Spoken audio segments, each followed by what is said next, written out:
Hello everyone, welcome to adventure classes. आज बच्चों हम लोग यहाँ से पढ़ेंगे कार्बन एंड इट्स कंपाउंड का लेक्चर नंबर 6।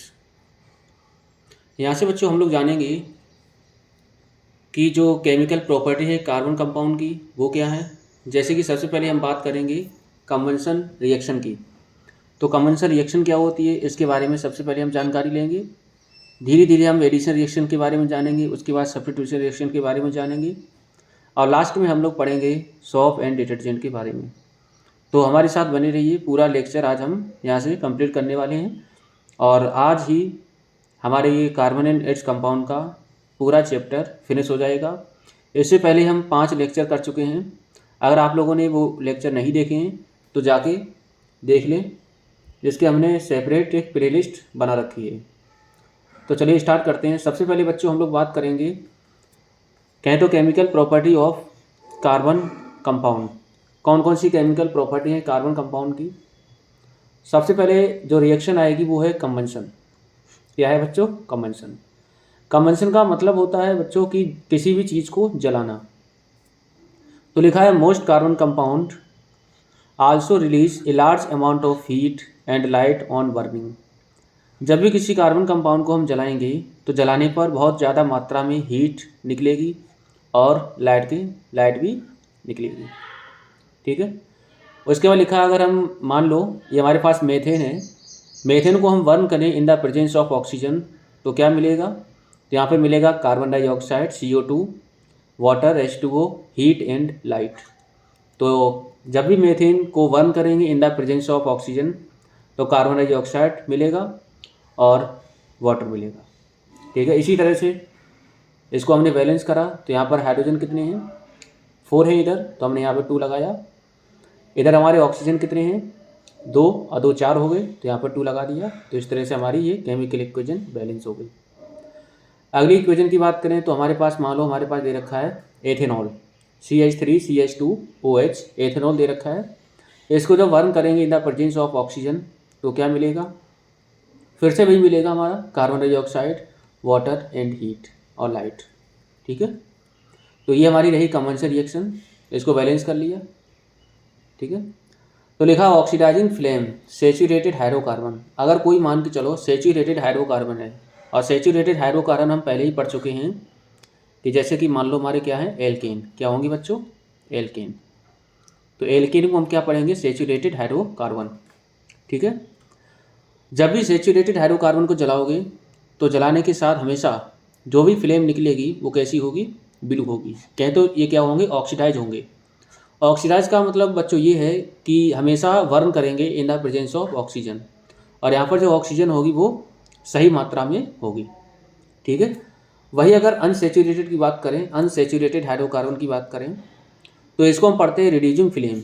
रिड्यूसिंग फ्लेम का मतलब बच्चों ये है कि जब भी अनसेचुरेटेड हाइड्रोकार्बन को बर्न करोगे तो यहाँ पे जो ऑक्सीजन की मात्रा है वो लिमिटेड रहती है, और जब लिमिटेड होगी तो इसका जो फ्लेम का कलर होगा वो हो जाएगा येलो। चलिए एक एग्जांपल के थ्रू समझते हैं। जैसे कन्वेंशन है तो हमने एक चम्मच में सबसे पहले लिया सेचुरेटेड हाइड्रोकार्बन को। ठीक है। इसको हमने बर्न करा नोजल से, तो बर्न करा हमने, तो बर्न करने के बाद क्या हुआ? जो फ्लेम जो प्रोड्यूस हुई उसका कलर कैसा है? ब्लू फ्लेम है।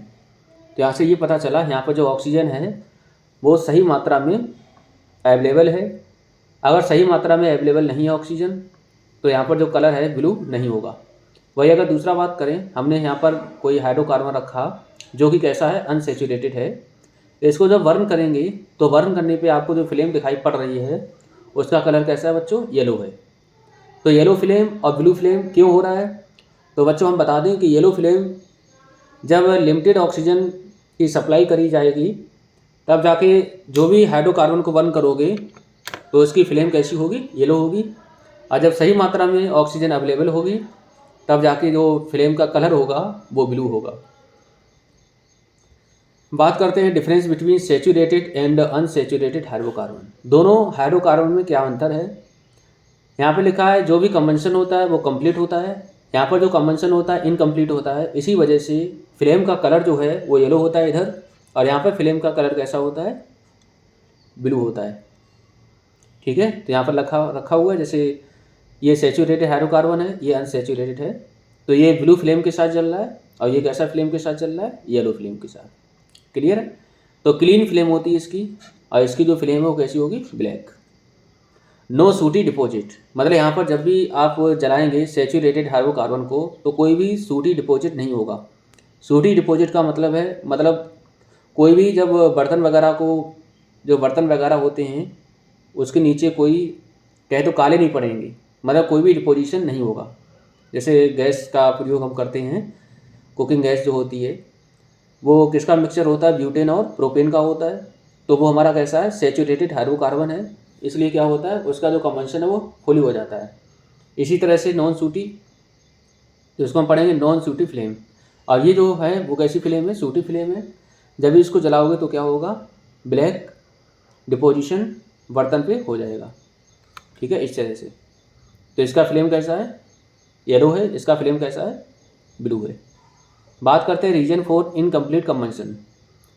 अब ये इनकम्प्लीट कंबंशन हो रहा है तो क्यों हो रहा है, तो रीजन की बात करते हैं। एयर होल, आप लोगों ने देखे होंगे कि जो भी गैस चूल्हा होता है, बर्नर होता है, उसके नीचे एक पाइप लगा होता है, पाइप में 2 होल लगे होते हैं जिसको पढ़ते हैं हम एयर होल।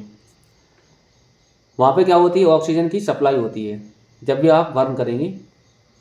ठीक, तो जो अगर एयर होल ओपन है तो जो फ्लेम का कलर होगा ब्लू होगा, और वही एयर होल को अगर क्लोज कर दें तो फ्लेम का कलर कैसा हो जाएगा, येलो हो जाएगा। क्यों होगा येलो, क्योंकि यहाँ पर जो ऑक्सीजन की सप्लाई है वो कैसी हो जाएगी, लिमिटेड। तो यहाँ पर एयर होल के क्लोज होने की वजह से फ्लेम का कलर हो जाएगा येलो। तो लिखा we will find that with fully open air hole the gas in the burner burn with blue flame और non sooty flame, non sooty flame के साथ जलेंगे। वही अगर बात करें, अगर एयर होल हमारे क्लोज हैं तो क्या होगा, as we go on reducing the amount of air, air को रिड्यूस जब करेंगे गोइंग इनटू बर्नर, तो बर्नर में जो गैस जा रही है वो कम हो गई। The gas is burner start burning with a सूटी फ्लेम, तो ये सूटी फ्लेम के साथ जलना स्टार्ट हो जाएगा और बर्तन के ऊपर कुछ डिपोजिशन छोड़ देगा ब्लैक कलर का। लिखा था bottom of cooking vessel get blacken by, तो बर्तन है वो जब भी हम प्रयोग करते हैं तो नीचे काले क्यों पड़ जाते हैं, तो इसका जो रीज़न है वो यही है कि जब लिमिटेड मात्रा में गैस की सप्लाई होगी तो वहाँ पर कैसा कंबंशन होगा, इनकम्प्लीट कंबंशन होगा, और जो बर्तन का कलर है वो कैसा हो जाएगा, काला हो जाएगा। तो लिखा है, ठीक है। तो पहले इस तरह का है, बाद में कैसे हो गई, इस तरह से हो गई। तो लिखा था अनबर्न कार्बन पार्टिकल, जो कार्बन के पार्टिकल बर्न नहीं हुए get stuck to the bottom of the cooking vessel, अब वो कहाँ पर स्टिक हो जाएंगे, कुकिंग वेसल पे स्टिक हो जाएंगे, कहे तो डिपॉजिट हो जाएंगे, resulting in the blackening of bottom of vessel, जिसकी वजह से क्या हो जाएगा, बर्तन जो है, बर्तन का बॉटम है वो काला पड़ जाएगा। अब बात करते हैं रीजन फॉर फ्लेम और फॉर्मेशन ऑफ कोल, कोल का फॉर्मेशन कैसे हो जाता है। Why do substance burn without flame, मतलब कुछ हमारे सब्सटेंस होते हैं वो बर्न करते हैं फ्लेम के साथ, अब कुछ सब्सटेंस हमारे क्या होते हैं, फ्लेम के बिना बर्न होते हैं। Have you ever observe either a coal or a wood fire, आप लोगों ने देखा होगा जब हम कोयले को जलाते हैं और जब हम लकड़ी को जलाते हैं तो क्या होता है, तो जैसे कोयला है तो यहाँ पर देखो है ना किस तरह से जल रहा है, तो यहाँ पर कोई फ्लेम का फॉर्मेशन नहीं हो रहा है। तो wood and coal just glow red and gives out heat without a flame, मतलब जब भी कोयला और लकड़ी को आप जलाएंगे तो बिना फ्लेम के साथ वो जलेगी और एक रेड कलर की क्या होगा, रेड कलर का मतलब ग्लो देगा। ठीक है, फिर लिखा because a flame is only produce when gases substance burn, flame तभी बनेगा जब किसी गैस को हम बर्न कराएंगे, तो गैसेस सब्सटेंस को जब बर्न कराएंगे तभी जाके फ्लेम का फॉर्मेशन होगा। अगर कोई भी ऑर्गेनिक कंपाउंड को हम डायरेक्ट बर्न कराएं, जैसे लकड़ी हो गया और कोयला हो गया, कोल, तो इनको बर्न कराने पे किसी तरह का फ्लेम का फॉर्मेशन नहीं होगा। व्हेन वुड और कोल is ignited, the volatile substance present vaporize and burn with a flame in the beginning। ठीक है, तो शुरुआत में ये जलेगा rapidly, मतलब यहाँ पर क्या होगा, शुरुआत में थोड़ा थोड़ा हल्का हल्का कंबंशन होगा तो क्या फॉर्म करेगा, पानी फॉर्म करेगा। ठीक है, उसके बाद एवेपोरेशन होगा और उसके बाद सूखने के बाद जलेगा। फॉर्मेशन ऑफ कोल, कोल का फॉर्मेशन कैसे होता है, coal was form from the remains of plant that grew in warm humid swamp 300 to 400 million year ago. Trees and other plant that grew in the swampy area 300 to 400 million year ago died. मतलब जो भी बहुत million सालों पहले जो भी पेड़ हैं वो मर चुके हैं. अब मरने के बाद क्या होगा? There remains got buried in the swampy soil. उसके बाद क्या है, ये पेड़ पौधे बिल्कुल ज़मीन में मिट्टी में दब गए. दबने के बाद क्या हुआ? ओवर टाइम, जैसे जैसे टाइम बीतता गया, these remains were covered with layer. और ये रिमेन जो बचे हुए हैं वो एक लेयर के फॉर्म में इकट्ठे होते रहे. Layers of sediment like mud and sand, mud और सेंड के फॉर्म में. ठीक है.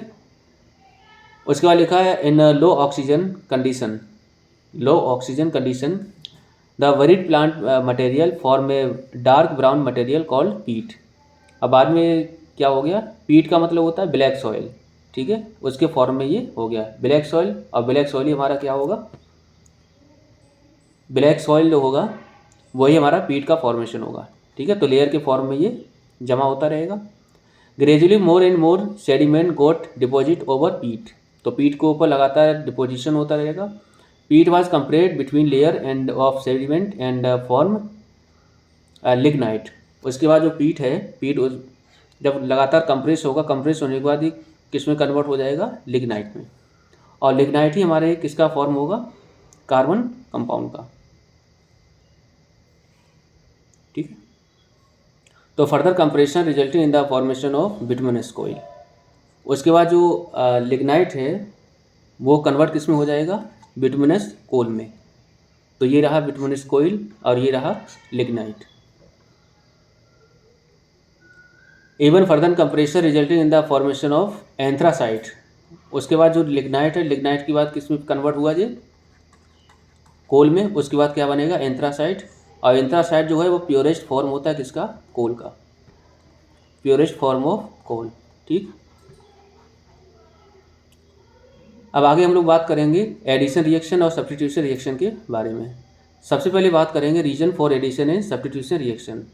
एडिशन का मतलब बच्चों होता है कि जो भी हमारा अनसैचुरेटेड हाइड्रोकार्बन है उसको कन्वर्ट करें किसमें? सैचुरेटेड हाइड्रोकार्बन में.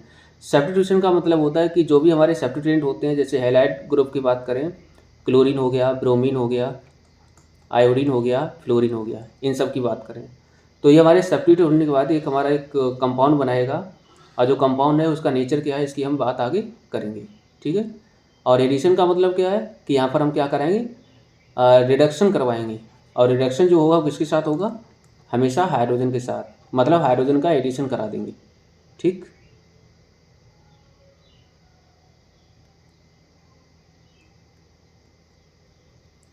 तो लिखा सैचुरेटेड हाइड्रोकार्बन जो होगा वो डायरेक्ट, और एक तरफ लिखा हमारा अनसैचुरेटेड हाइड्रोकार्बन.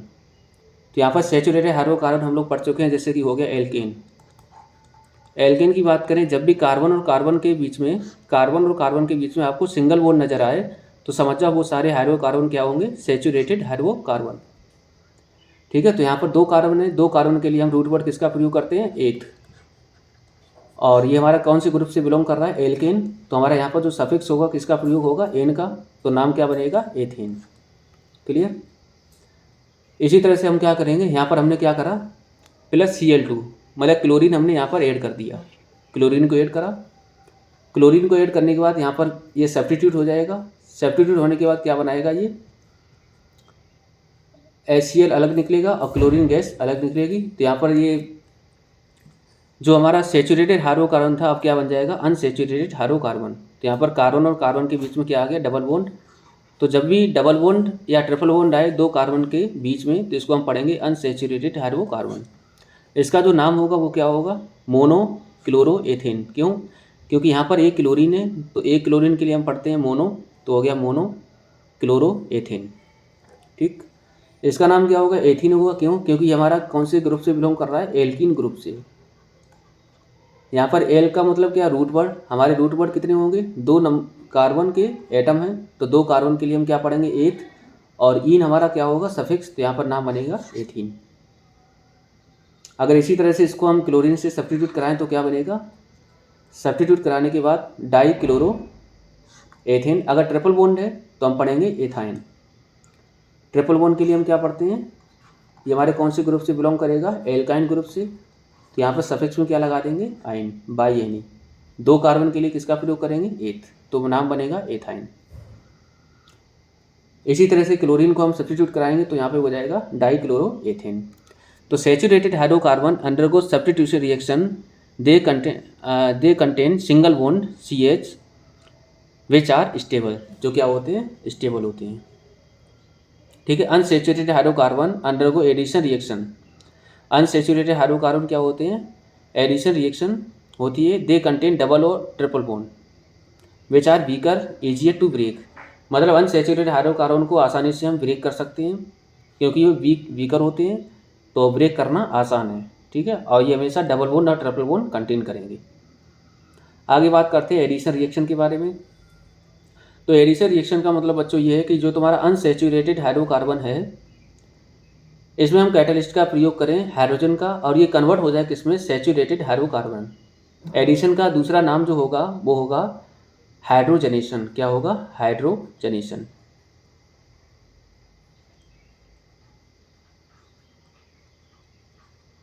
ठीक है। हाइड्रोजन हमने ऐड करा तो बन गया सैचुरेटेड हाइड्रोकार्बन। तो यहाँ पर आप देख पा रहे हैं कि इस कार्बन के साथ, कार्बन और कार्बन के बीच में ट्रिपल बॉन्ड है, तो यहाँ पर एक हाइड्रोजन लगा, इधर एक हाइड्रोजन लगा है। अब इसको हम पढ़ेंगे एथाइन। यहाँ पर हमने H2 का प्रयोग करा, निकल कैटलिस्ट का प्रयोग करा, अब ये डबल बॉन्ड में कन्वर्ट हो गया, इथीन बन गया। और एथीन बनने के बाद फिर से हमने क्या करा, हाइड्रोजन को ऐड करा, क्या बन जाएगा, एथीन। ठीक है। तो ये फाइनली हमारा क्या बन गया, सैचुरेटेड हाइड्रोकार्बन। ठीक है।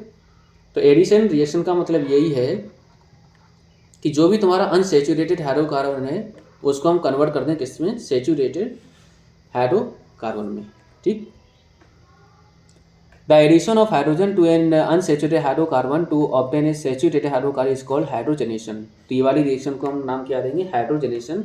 जब भी अनसैचुरेटेड हाइड्रोकार्बन को कन्वर्ट करेंगे किसमें, सैचुरेटेड हाइड्रोकार्बन में। क्लियर। तो the process of hydrogenation has an important industrial application. It is use to prepare vegetable ghee from a vegetable oil. इसका इंडस्ट्री में भी प्रयोग होता है, कब, जब हम प्रिपेयर करें किसको, वेजिटेबल घी को, जिससे वेजिटेबल ऑयल से। तो जैसे लिखा है कार्बन डबल बॉन्ड कार्बन। ठीक है। इसको हम पढ़ेंगे वेजिटेबल ऑयल, अनसैचुरेटेड फैट है, लिक्विड स्टेट में होगा ये। ऐसे जैसे हमने H2 को ऐड करा तो ये बन गया कार्बन सिंगल बॉन्ड कार्बन, और यहाँ पर हमारा बन गया कैसा, वेजिटेबल घी। तो वेजिटेबल घी में हमेशा सिंगल बॉन्ड होगा और वेजिटेबल ऑयल में हमेशा क्या होगा, डबल बॉन्ड। तो वेजिटेबल घी जब बनाएंगे हम वेजिटेबल ऑयल से, तो हम यहाँ पर जो रिएक्शन करवाएंगे वो कौन सी रिएक्शन होगी, एडिशन या फिर हाइड्रोजनेशन। घी हमेशा सॉलिड स्टेट में होगा, सैचुरेटेड फैट होगा। ठीक है। अब बात करते हैं सब्स्टिट्यूशन रिएक्शन के बारे में। तो saturated hydrocarbons undergo substitution reaction in present of sunlight. तो जैसे ही मान के चलो सैचुरेटेड हाइड्रोकार्बन है वो हमारा सब्स्टिट्यूट हो जाएगा जब भी सनलाइट पड़ेगी। तो यहाँ पे लिखा CH4 + Cl2, इसका नाम क्या होगा, मेथेन होगा। जैसी सनलाइट पड़ी तो सनलाइट पड़ने के बाद ये सब्स्टिट्यूट हो गया क्लोरीन, तो ये क्लोरीन यहाँ पर आ गया। तो सब्स्टिट्यूट होने के बाद यहाँ पर एक हाइड्रोजन कम हो गया, एक हाइड्रोजन कम होने के बाद बना CH3 और एक क्लोरीन यहाँ आ गया तो बन गया CH3Cl और बना हाइड्रोक्लोरिक एसिड। ठीक है। तो मिथाइल क्लोराइड इसका नाम होगा। The replacement of hydrogen atom with a halogen in an organic compound is called halogenation. जब भी हैलोजन फैमिली का कोई एलिमेंट रिप्लेस हो, मतलब कोई भी हैलोजन फैमिली का एलिमेंट रिप्लेस करे हाइड्रोजन को, सही है, तो समझ जाओ उसको हम क्या पढ़ेंगे, हैलोजनेशन पढ़ेंगे। तो यहाँ पर आपको दे रखा है एल्केन मतलब मेथेन दे रखा है, यहाँ पर हाइड्रोजन को रिप्लेस कौन कर रहा है, हैलोजन फैमिली का कोई एलिमेंट कर रहा है, मतलब कोई एलिमेंट यहाँ पर क्या है, क्लोरीन है। तो क्लोरीन जब इसको रिप्लेस करेगा तो इसको हम पढ़ेंगे हैलोजनेशन। Reaction with halogens. अब रिएक्शन तो कुछ देख रहे हैं, जैसे Cl2 है तो C वही है, मेथेन है, Cl2 है, तो ये हमारा मेथेन है। Cl क्या कर रहा है, क्लोरीन सब्स्टिट्यूट हो रहा है 1 हाइड्रोजन एटम फ्रॉम CH4, मतलब मेथेन से एक हाइड्रोजन को सब्स्टिट्यूट कर रहा है कौन, क्लोरीन। जब क्लोरीन सब्स्टिट्यूट करेगा तो क्या बनेगा, यहाँ से सब्स्टिट्यूट हो जाएगा तो एक हाइड्रोजन यहाँ से हट गया और दूसरा हाइड्रोजन यहाँ पर, ये हट के यहाँ पर आ जाएगा, क्लोरीन यहाँ पर पहुँच जाएगा, तो ये बन जाएगा क्या, HCl। इसी तरह से इसका जो नाम बनेगा वो बनेगा मिथाइल क्लोराइड। क्या बनेगा, मिथाइल क्लोराइड। अगर यहाँ पर हम फिर से क्या करें, Cl2 को जोड़ें तो Cl क्या करेगा, सब्स्टिट्यूट करेगा किसको, हाइड्रोजन एटम को CH3Cl से, तो यहाँ से बन जाएगा क्या, इधर Cl हो गया, इधर Cl, ठीक है, तो HCl लिखा है रिएक्शन विथ हेलोजन। फिर से अगर करवाएं तो क्या बनेगा, ये वाले हाइड्रोजन को रिप्लेस करवाएंगे तो बन जाएगा क्या, ये बनेगा फिर से HCl। इसी तरह अगर फिर से हम करवाएं एक बारी तो लगातार ये सब्स्टिट्यूशन होता रहेगा और बन जाएगा CCl4, जिसको हम पढ़ेंगे टेट्रा क्लोरोमेथेन या carbon tetra chloride, carbon tetra chloride. तो यहाँ से आप देख पा रहे हैं लगातार सब्स्टिट्यूशन हो रहा है। शुरुआत में क्या था, हमारे पास एक कार्बन थे और 4 हाइड्रोजन थे, कहे तो मेथेन था, और इधर हमने क्या कराया, एडिशन कराया हेलोजन से। तो हाइड्रोजन हमने Cl यहाँ पर सब्स्टिट्यूट कराया, तो यहाँ पर क्या है, क्लोरीन टूट के हाइड्रोजन का रिप्लेस कर दिया। तो हाइड्रोजन को रिप्लेस करा तो यहाँ पर कौन बैठ गया, क्लोरीन बैठा। इस तरह से लगातार क्लोरीन बैठता जा रहा है, हाइड्रोजन निकलता जा रहा है बाहर। फाइनली जो प्रोडक्ट बनेगा वो क्या बनेगा, कार्बन टेट्रा क्लोराइड। अब कार्बन टेट्रा क्लोराइड बहुत इंपॉर्टेंट है। कहें तो कार्बन टेट्रा क्लोराइड का फॉर्मेशन अगर आ जाए पेपर में तो कैसे लिखोगे, तो ये हमेशा बता देना सब्स्टिट्यूशन से होगा, ठीक है। अब बात करते हैं importance of carbon compound ethanol और एथेनोइक एसिड के बारे में। तो सम इंपॉर्टेंट कार्बन कंपाउंड हमारे कौन कौन से हैं। एथेनॉल, सबसे पहले बात करेंगे एथेनॉल या फिर इथाइल एल्कोहल। ये हमेशा बच्चों लिक्विड फॉर्म में होगा रूम टेम्परेचर पर, कॉमनली कॉल्ड एल्कोहल। क्या नाम होगा, alcohol C2H5OH, C2H5OH। Active ingredient of all alcoholic drink, मतलब जितने भी ड्रिंक होते हैं उसमें हमेशा एक्टिव इंग्रेडिएंट होगा। Because it is a good solvent, it is also use in medicine such as tincture, iodine, cough syrup and many tonics. तो इसका प्रयोग जो है वो मेडिकल क्षेत्र में भी किया जाता है और ये गुड सॉल्वेंट है। कहाँ पर, पानी में। अगर हम पानी में मिलाएं तो हर एक प्रोपोर्शन में इसको हम मिला सकते हैं। लिखा है soluble in water in all proportions, clear. Reaction की बात करते हैं एथेनॉल की, तो पहला लिखा है reaction with sodium, reaction with sodium. तो ये है एथेनॉल, ये है सोडियम, सोडियम एथेनॉल। तो बराबर क्या बनेगा, CH3CH2ONA और प्लस H2। तो H2 यहाँ पे लिखेंगे H2, ठीक है, प्लस H2 इसको हटा दो। इसको नाम, इसका नाम क्या होगा, सोडियम इथॉक्साइड, सोडियम इथॉक्साइड, ठीक है। इसी तरह से reaction to give unsaturated hydrocarbon, dehydration of ethanol. Dehydration, dehydration का मतलब है एथेनॉल लिखा है तो यहाँ से हम हॉट कंसंट्रेशन H2SO4 का प्रयोग करेंगे। तो यहाँ पे डिहाइड्रेशन का मतलब है कि हाइड्रोजन को रिमूव कर दें। जब हाइड्रोजन को रिमूव करो तो डिहाइड्रेशन मतलब पानी अलग हो जाए, ठीक है। तो यहाँ पर क्या हो जाएगा, एथेनॉल है एथीन में कन्वर्ट हो गया, ठीक है। डिहाइड्रेशन ऑफ एथेनॉल मतलब reaction to give unsaturated hydrocarbon. तो अनसैचुरेटेड हाइड्रोकार्बन कब मिलेगा आपको, जब एथेनॉल को हम रिएक्ट कराएंगे H2SO4 के साथ, तो ये, ठीक है, एथीन में कन्वर्ट हो जाएगा। उसके बाद आता है oxidation. Carbon compound can be easily oxidise on combustion. जब भी कंबंशन करेंगे तो हम आसानी से ऑक्सीडाइज करा सकते हैं, क्योंकि हमें क्या करना है, ऑक्सीजन को ऐड कराना है। In addition to this complete oxidation, we have reaction in which alcohols are converted to carboxylic acid, ठीक है। तो यहाँ पर जो एल्कोहल है उसको हमें कन्वर्ट किसमें कराना है, कार्बोक्सिलिक एसिड में। तो अगली रिएक्शन है ऑक्सीडेशन। तो जो एल्कोहल है एथेनॉल है, यहाँ पर हम कंसनट्रेटेड, इसमें हम कैटालिस्ट का प्रयोग करें एल्कलाइन KMnO4 और प्लस हीट, या फिर acidified K2Cr2O7 sodium by chromate, ठीक है। तो क्या बनेगा, CH3COOH एथेनोइक एसिड। मतलब अगला जो रिएक्शन होगा वो होगा ऑक्सीडेशन। ऑक्सीडेशन हम क्या करेंगे, इसमें ऑक्सीजन को ऐड करेंगे। तो यहाँ पर आप देख पा रहे हो एक ऑक्सीजन है, तो इसमें हम कैटालिस्ट का प्रयोग करेंगे KMnO4 प्लस हीट का, या फिर K2Cr2O7 का प्रयोग करेंगे। प्रयोग करने के बाद यहाँ पर क्या आ जाएगा, डबल O आ जाएगा, तो CH3COOH। तो यहाँ पर क्या होगा, एल्कोहल ग्रुप कन्वर्ट हो जाएगा किसमें, कार्बोक्सिलिक ग्रुप में। तो एल्कोहल किस में कन्वर्ट हो जाएगा, कार्बोक्सिलिक ग्रुप में। तो यहाँ पर एथेनॉल है, यहाँ बन जाएगा एथेनोइक एसिड। ऑक्सीडाइजिंग एजेंट हमारे क्या है, K2Cr2O7, ठीक है। अगले रिएक्शन की बात करते हैं, प्रॉपर्टीज ऑफ एथेनोइक एसिड। अब बात करेंगे एथेनोइक एसिड की। कॉमनली कॉल्ड एसिटिक एसिड, मतलब COOH, ये तो हम पढ़ते ही हैं, और यहाँ कर देंगे CH3। तो CH3COOH को हम पढ़ेंगे एथेनोइक एसिड। ये हमारा कार्बोक्सिलिक ग्रुप से बिलोंग करता है, belong to a group of acid called carboxylic acid. 5 से 8% solution of acidic acid in water is called vinegar. अगर 5 से 8% अगर हम सॉल्यूशन को मिला दें, एसिडिक एसिड को मिला दें कहाँ, पानी में, तो हमारा बन के क्या तैयार हो जाएगा, विनेगर। क्लियर है। Used widely as a preservative in pickle. इसका प्रयोग हम कहाँ करते हैं, प्रिजर्वेटिव में, पिकल मतलब जो भी अचार है, अचार के प्रिजर्व करने में। It's melting point is 290 kelvin. 290 kelvin इसका मेल्टिंग पॉइंट होता है। और जो frozen acetic acid is called glacial acetic acid, क्योंकि इसका जो मेल्टिंग पॉइंट बहुत कम है, तो ये क्या होगा, इसे हम नाम क्या पढ़ते हैं, glacial acetic acid. Reaction of ethanoic acid की बात करते हैं, तो पहला तुम्हारा रिएक्शन है एस्टरीफिकेशन।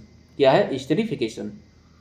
तो acid plus alcohol, acid plus alcohol क्या बनाएगा, तुम्हारा ईस्टर बनाएगा। ठीक है, तो हमने क्या लिखा, इधर लिखा हमने एसिड है CH3COOH, नाम क्या होगा, ethanoic acid plus alcohol ethanol.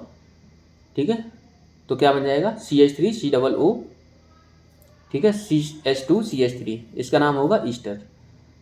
ठीक है, तो बच्चों हमेशा ध्यान रखना, एक चीज़ हम बता दे रहे हैं, अगर कोई भी आपको कार्बन चेन दे रखी है तो C डबल बॉन्ड O, और इधर भी O दे रखा हो, इधर हमारी कार्बन चेन हो और इधर भी कार्बन चेन हो। ठीक है, तो ये वाले इतने पार्ट को हम पढ़ते हैं, क्या, इतने पार्ट को हम पढ़ते हैं ओइट। क्या पढ़ते हैं, ओइट। और ये वाले पार्ट को पढ़ते हैं आइल। क्या पढ़ेंगे, आइल। ठीक है, तो इसका नाम क्या पड़ेगा, जैसे मान के चलो इधर है तो 2 कार्बन है, तो पढ़ेंगे इथाइल एथेनोइड। नाम क्या होगा, इथाइल एथेनोइड।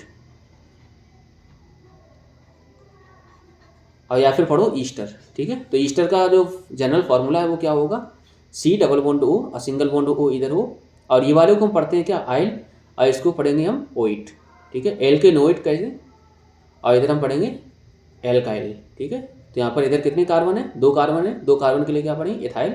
इधर भी 2 कार्बन है, 2 कार्बन के लिए क्या पढ़ेंगे, एथेनोइड। ठीक, तो ये हमारे जनरल फार्मूला था। अब बात करते हैं फॉर्मेशन ऑफ ईस्टर। ईस्टर का फॉर्मेशन कैसे होगा, तो हमने क्या करा, एक इस तरह से पूरा अरेंजमेंट कर लिया। ये हमारे टेस्ट ट्यूब है कंटेनिंग रिएक्शन मिक्सचर, ये वाटर है इसमें, और ये बर्नर है, ट्राइपॉड है, वायर गेज है, और ये बीकर है। ठीक है, तो इस तरह से हम ईस्टरिफिकेशन फॉर्मेशन कराएंगे। क्या करना है, इसमें कुछ नहीं करना है, इन दोनों को मिला देना है, मिलाने के बाद तुम्हारा ईस्टर बन जाएगा। सैफोनिफिकेशन की बात करते हैं। सैफोनिफिकेशन का मतलब होता है प्रिपरेशन ऑफ सॉप। साबुन का फॉर्मेशन हम कैसे कराएं, तो reaction with carbonate and hydrogen carbonate, तो लिखा है CH3COOH Na2CO3। मतलब जब भी हम एथेनोइक एसिड की रिएक्शन करवाएंगे किसके साथ, सोडियम कार्बोनेट, मतलब कार्बोनेट या फिर बाई कार्बोनेट के साथ, तब जाके क्या बनेगा, तुम्हारा साबुन बनेगा। तो लिखा CH3COOH एथेनोइक एसिड, और यहाँ पर सोडियम कार्बोनेट का प्रयोग करा तो बन गया CH3COONA सोडियम एथेनोइट। ठीक है, इसी तरह से अगर बाई कार्बोनेट का प्रयोग करें तो एथेनोइक एसिड आपके पास दे रखा CH3COOH और plus NaHCO3 sodium by carbonate या सोडियम हाइड्रोजन कार्बोनेट, क्या फॉर्म होगा, CH3COONA सोडियम एथेनोइट। ठीक है, तो ये हमारी रिएक्शन हो गई। इनको ध्यान रखना, सैफोनिफिकेशन की सॉप का फॉर्मेशन होता है, बस इतना ध्यान रखना है। ठीक, CH3COOH Easter plus alkali, Easter plus alkali. The reaction take place in 2 step, hydrolysis of Easter और reaction of acid with alkali. तो लिखा alcohol plus sodium salt of carboxylic acid. तो ईस्टर अगर एल्कलाई के साथ रिएक्ट करा तो alcohol बनेगा और sodium salt of carboxylic acid. तो पहला है तुम्हारा हाइड्रोलिसिस ऑफ ईस्टर, तो CH3COO C2H5 एथाइल एसीटेट, इसको पढ़ेंगे, ईस्टर पढ़ेंगे। NaOH, तो the water present in the NaOH is used for the hydrolysis of ester. The H ion and OH is added to ester, तो बन जाएगा C2H5OH और CH3COOH। तो जो तुम्हारा ईस्टर है, ईस्टर को हमने एल्कलाई ऐड कर दिया NaOH, तो क्या बना, एल्कोहल, मतलब ये एथेनॉल, उसके बाद sodium salt of carboxylic acid CH3COOH। उसके बाद अगर बात करें रिएक्शन विद एल्कलाई, तो अगर NaOH मतलब एल्कलाई जो है तुम्हारा NaOH सोडियम हाइड्रोक्साइड, इसका रिएक्शन करवाएंगे एथेनॉल के साथ, तो क्या बनेगा, तो बनेगा CH3COONA और H2O। ठीक है, सैफोनिफिकेशन, तो CH3COOH C2H5 प्लस NaOH, ये ईस्टर है, NaOH के साथ रिएक्शन करवाया तो क्या बना, सोडियम एसीटेट और एथेनॉल। वेजिटेबल ऑयल है, अगर इसका हम रिएक्शन कराएं NaOH के साथ तो बनेगा सोप और ग्लिसरॉल। ध्यान रखना, बहुत बहुत इंपॉर्टेंट है। तो वेजिटेबल ऑयल जो है अगर उसका हम रिएक्शन कराएं बेस के साथ, वेजिटेबल ऑयल का रिएक्शन करवाएं ऑयल के साथ, तब जाके सोप का फॉर्मेशन होगा और ग्लिसरॉल। और सोप हमारा क्या होगा, सोप का जो फार्मूला है C17H35COONA। ठीक है, सोप एंड डिटर्जेंट की बात करते हैं। A soap is the sodium salt or potassium salt of a long chain carboxylic acid. Carboxylic acid की वो लंबी चेन होती है, सोडियम और पोटेशियम को कंटेन करता है। तो इस तरह से क्या है, सोडियम और ये हमारी कार्बन चेन है। ठीक है, तो हाइड्रोकार्बन चेन और आयनिक एंड हमारा क्या होगा, COONA+। A detergent is the sodium salt of a long chain benzene sulphonic acid. तो इसमें क्या होती है, सल्फोनिक एसिड होता है। ठीक है, जैसे SO4Na। बात करते हैं action of detergent in hot water and soft water. Soap और डिटर्जेंट, तो सॉफ्ट वाटर और हार्ड वाटर। तो soft water, hard water, Leathern easily does not Leathern easily. मतलब हार्ड वाटर अगर है तो यहाँ पर क्या होगा, झाग नहीं बनाएगा। अगर सॉफ्ट वाटर है तो झाग बनाएगा। और हार्ड वाटर जिसकी वजह से होता है, कैल्शियम और मैग्नीशियम के कार्बोनेट की वजह से होता है। अगर सॉफ्ट है तो लीथर बनाएगा और हार्ड है तो ही बनाएगा। डिटर्जेंट है, डिटर्जेंट चाहे तुम्हारा हार्ड वाटर हो चाहे सॉफ्ट वाटर है, दोनों के साथ झाग बनाता है। लेकिन साबुन जो है वो हार्ड वाटर के साथ झाग नहीं बनाएगा, हमेशा सॉफ्ट वाटर के साथ ही झाग बनाएगा। नो स्कम फॉर्म, कोई भी स्कम का फॉर्मेशन नहीं करेगा। रिएक्शन विद कैल्शियम और मैग्नीशियम के ion to form insoluble precipitate called scum. ठीक है, जब भी आप हार्ड वाटर से साबुन का प्रयोग करेंगे तो क्या है, स्कम का फॉर्मेशन होगा। यहाँ पर किसी प्रकार का स्कम का फॉर्मेशन नहीं होगा। ठीक है, जैसे इस तरह से बात करो, ये साबुन है, ये बीकर है। ठीक है, ये सैंपल Y है, सैंपल X है। इसमें मैंने डिटर्जेंट डाला तो Leathern form in sample Y। इसमें मैंने साबुन को डाला तो यहाँ पर नहीं बना, तो Leathern form Y but not in X में नहीं बना। तो कंक्लूजन क्या लिखा है, detergent form Leathern even with hard water. मतलब ये हार्ड वाटर होगा, ये भी हार्ड वाटर होगा, तो साबुन हार्ड वाटर के साथ कभी भी झाग नहीं बनाएगा। डिटर्जेंट हार्ड वाटर के साथ झाग बना सकता है। While ordinary soap is wasted due to formation of scum. Soap is the sodium or potassium salt on organic fatty acid, it react with hard water forming scum, hence ordinary soap is wasted. ठीक है, तो यहाँ पर क्या हो रहा है, जो ऑर्डिनरी अगर साबुन का प्रयोग करें और हार्ड वाटर के साथ के प्रयोग करें तो कोई फायदा नहीं है, स्कम का फॉर्मेशन होगा। They are sodium salt alkali sulphonic acid group in instead of carboxylic group. ठीक है, तो यहाँ पर ये चीज़ बता चुके हैं। दोनों में डिफरेंस क्या है, सोप और डिटर्जेंट में डिफरेंस क्या होगा। तो सोप की बात करें, बायोडिग्रेडेबल होता है, ये हमारा नॉन बायोडिग्रेडेबल है। Not suitable for washing in hard water, hard water में हम साबुन का प्रयोग नहीं कर पाएंगे। Suitable for washing in hard water, मतलब चाहे तुम्हारा हार्ड वाटर हो चाहे सॉफ्ट वाटर हो।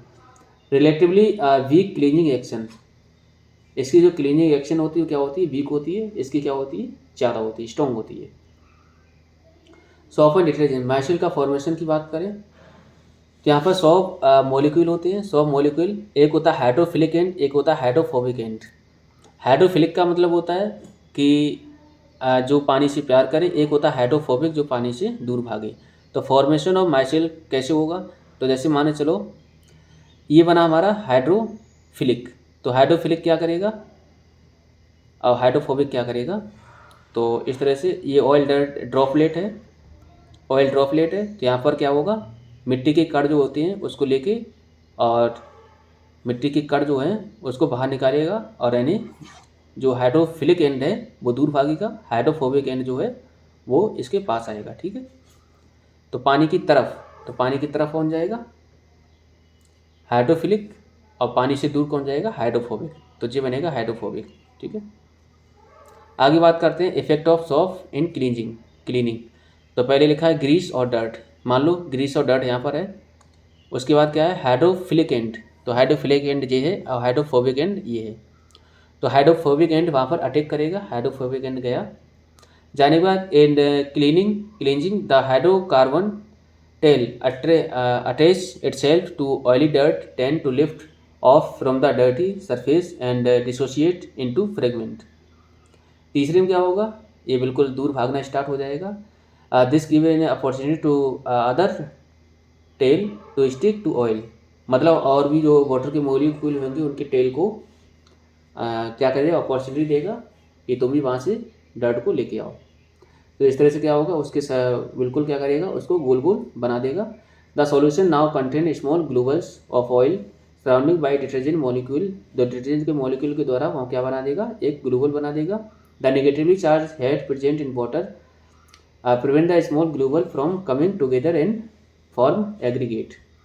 ठीक है, thus the oily dirt is remove from the object.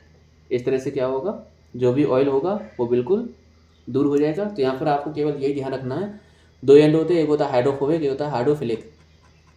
Hydrophobic वाला क्या करेगा, डर्ट के पार्टिकल को पकड़ के लाएगा या फिर उसके जो ऑयल वगैरह है उसको क्या करेगा, ग्लूबल बनाएगी, है ना, और जो भी है उसको अंदर से बाहर ले आएगा कपड़े से. ठीक, तो ये पूरा क्लीनिंग एक्शन था और हम लोगों ने देखा कि केमिकल प्रॉपर्टी कौन कौन सी कार्बन कंपाउंड की, ये भी जाना. सॉपर डिटरमिनेंट क्या अंतर है हमारा. ठीक है, सैफोनिफिकेशन के बारे में जाना, स्टेरिफिकेशन के बारे में जाना. तो ये हमारे कुछ टॉपिक थे, बहुत इंपॉर्टेंट टॉपिक थे जिनके बारे में हम लोगों ने जानकारी ली.